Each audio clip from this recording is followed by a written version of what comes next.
onto the street now. An emotional Rob Ford speaks to the press in the wake of a horrible night for his city. A night of chaos as gunshots ring out at Toronto's landmark destination, hitting 6 people, killing 1 of them. Good evening. Thanks for joining us. A simple, ordinary night for hundreds of shoppers at Toronto's famous Eaton Centre turned into a nightmare tonight when a gunman opened fire inside a mall. We've been following this story all night long. We have all our reporters down there. We begin with Jackson Porosco, who is live outside of the Eaton Centre with the very latest. Jackson. Good evening, Carolyn. What a horrific scene it was here this afternoon outside the Eaton Centre. In fact, as I approached the scene, there were thousands of people being evacuated from the building. What we know tonight, 1 person dead, 8 victims in total, 7 of them shot. There is a suspect on the loose tonight, and we have some pictures to show you from earlier today of this massive police and paramedic response to the situation. Now, it was just after 6:30 when shots broke out inside the newly renovated food court here at the Eaton Centre, and from all witness accounts, it was a very hectic situation. Just what led up to this situation isn't entirely known. Was this a targeted shooting, or was this random? That's something police are trying to sort out tonight. Needless to say, the Eaton Centre remains cordoned off tonight. We have a 25-year-old male who is being confirmed dead, a 20-year-old man in critical condition, a 13-year-old boy in critical condition, 3 women in serious condition with gunshot wounds, a woman who was grazed by a bullet, and a pregnant woman who was trampled in the melee, who was essentially went into labor as a result of what was going on here tonight. She was trampled in the mass rush to evacuate the food court when those shots broke out. And there are witnesses now for you describing exactly what they saw during a very crowded afternoon at the Eaton Centre. All of a sudden I heard a big bang, boom, like really, really loud.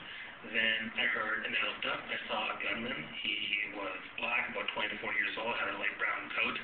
And he then all of a sudden shot like 5, 6 times, boom, boom, boom, boom, boom. I was just walking along and just pulling my cart, doing my work as a runner there, and all of a sudden this guy literally comes up with a gun and starts firing bullets. I didn't see somebody get shot right near the heart. I was talking with one of my employees. I heard 2 gunshots followed by 8 to 10 more, very fast, one after another. Identified them as gunshots right away. I saw people rushing up from the food court, up the stairs and up the escalator to get out. I saw shells on the ground. I'm freaking out. I'm a security guard, so I wanted to help, but police were there to tell us to get back inside. It was crazy. Like the one that was close to me, that's actually fresh. And I think there was someone helping him out, and they trying to keep him awake because it looked like he was gonna die. So it was crazy. Not since the Boxing Day shooting of Jane Kriba in 2005 has downtown Toronto been traumatized by this type of event. You can imagine the mass chaos as everyone tried to evacuate the Eaton Centre, and word quickly spread of this shooting that involved apparently so many innocent bystanders. While police continue their manhunt for a suspect tonight, they say they have a vague description that they're working on. Of course, they're trying to sort out whether this was targeted, whether this was intentional. They do say, though, the man who was killed tonight, fatally shot, does seem to have been targeted. Toronto's police chief made an appearance here a short time ago. Here's what Bill Blair had to say. We have all of our resources here at the Eaton Centre. We have secured the scene. The homicide squad is here and is responding in very significant numbers, and our forensic identification team has taken over the scene. In addition, we have police officers with the victims at the hospital and with our victim support services, and we are very much in the early stages of this investigation. We have suspect description, which the homicide squad will be pursuing and will eventually release to you. All I can tell you right now is that it's very early in our investigation. We have received certain information, and there was a lot of people in the food court at the Eaton Centre today. There was a lot of people present when this gunfire took place. A lot of innocent people were hurt, and a lot of innocent people were put at risk. And we will be relentless in our pursuit of the individual or individuals who were responsible for this violence. In fact, Chief Blair said that the comparison to the Jane Kriba shooting was very obvious in his mind. It was something he thought of immediately when he was called down here for the shooting tonight. Toronto Mayor Rob Ford also arrived to see the scene for himself and express his condolences to the victims this evening. Extend my condolences to the family of the victim and the other victims that have been shot.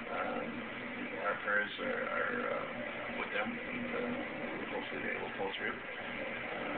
This incident tonight is absolutely terrible, and I'm down here just offering my support to the police, and we want to make sure these people are apprehended and arrested on whoever committed this terrible crime.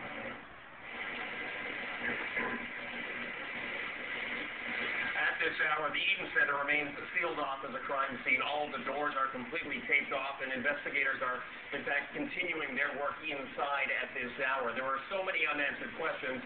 However, police and investigators say they're being aided greatly by the sheer number of people who were around when those shots rang out, as well as the sheer number of security cameras that are inside, because this is a mall. As the food court was recently upgraded quite extensively. One thing police are appealing for, though, are for any witnesses to come forward with information. They're apparently questioning a large number of witnesses at 52 Division tonight. Bill Blair is saying that they will spare no expense, no effort in finding the shooter, although they don't have a clear indication as to where that suspect may have fled. They're working on that, as well as the greater suspect description. Carolyn? All right, Jackson Cross, go to Eaton Center. Thank you for that. We'll touch base with you in a little bit.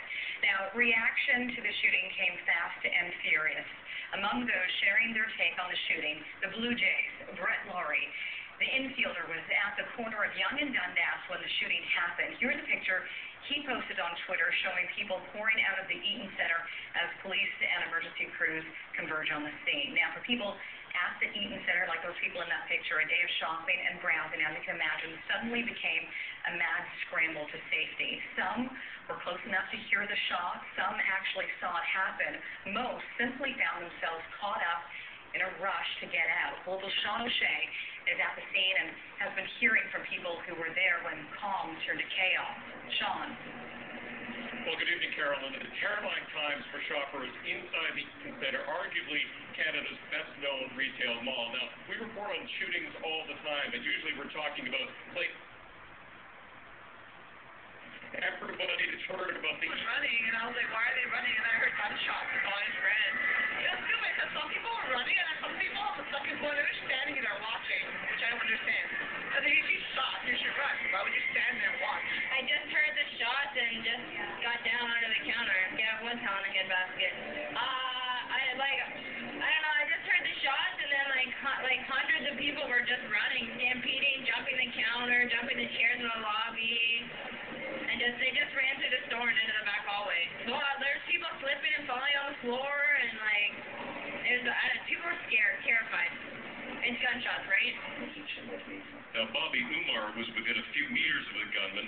He was sitting at a table in the food court with his terrified son when those shots rang out right in front of him. Umar's wife and daughter were in the food court washroom at the time. Here's what he had to say. All of a sudden I heard a big bang boom, like really, really loud. Then I heard, and then I looked up and I saw a gunman. He was black, about 24 years old, had a light brown coat.